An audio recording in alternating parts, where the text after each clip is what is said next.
The night that terrifying screams of the Grace family got silent forever, 5 kilometers away, Kai, an 18-year-old, was walking towards their family motel as he did every night.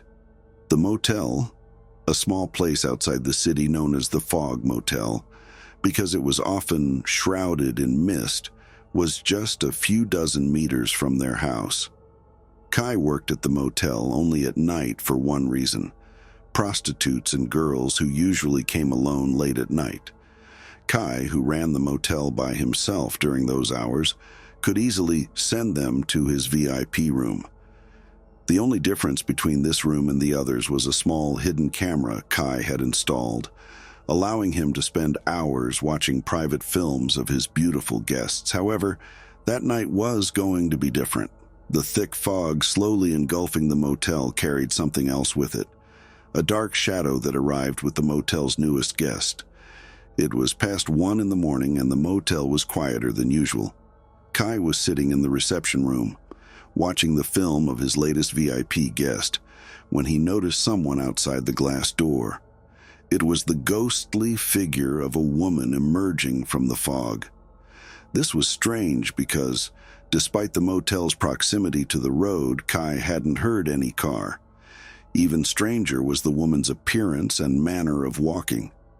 She was slightly hunched over, taking slow and heavy steps like an old woman, although the new guest was a young, beautiful girl who didn't seem to be older than 20.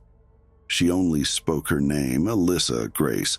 No identification card, no luggage, not even clothes suitable for the cold outside.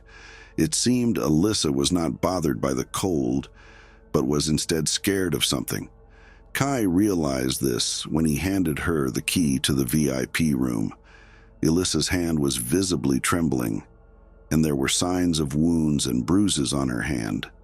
Kai had seen anonymous prostitutes before who had been mistreated by their clients and looked like Alyssa, so all he thought about was that his favorite room had a beautiful guest. It took Kai too long to realize she had brought something evil with her to the motel: terror. The hidden camera in the room looked like an electrical outlet and was placed next to the TV stand, directly facing the bed and bathroom door. Kai leaned back in his chair and opened the app on his phone.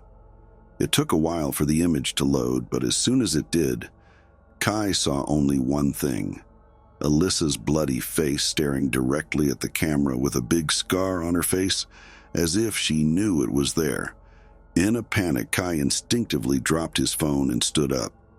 He was shaken and didn't know what to do. But it wasn't just the camera that bothered him. It was Alyssa's strange behavior. He picked up his phone again to watch the video, hoping to understand what was happening. It was unbelievable. Alyssa was sitting in front of the TV stand, smashing her face with all her strength against the sharp edge of the wooden table. Her entire face and part of the camera lens were covered in blood, and her nose was crushed, yet she continued without showing any sign of pain. Kai was so shocked that, although he briefly saw a face behind Alyssa, all he could think about was saving her, not recalling that she had come to the motel alone. He had to do something, but couldn't mention the camera. So he quickly ran home and used the excuse of hearing a noise from Alyssa's room to bring his father along. Alyssa wouldn't open the door, so they had to use a spare key to enter. As soon as they walked in, they froze for a moment.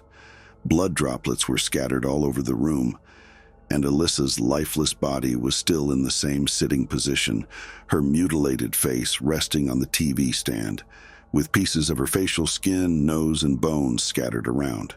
It was too late. She was definitely dead. Alyssa's death was shocking enough for Kai, but he was worried about something else. If the police found his hidden camera during their investigation, he would be in big trouble. So, while his father called the police, Kai locked the door and, trying to stay away from Alyssa's body, began removing the camera outlet and replacing it with the original one. He was so out of it that the only sound he heard was his own anxious breathing. He was nearly done when he froze. He felt hands on his shoulders. Terrified, he turned around, but all he saw was Elisa's body in the same position. It was normal to hallucinate when alone with a corpse, but it didn't take long for Kai to realize what he felt wasn't a hallucination.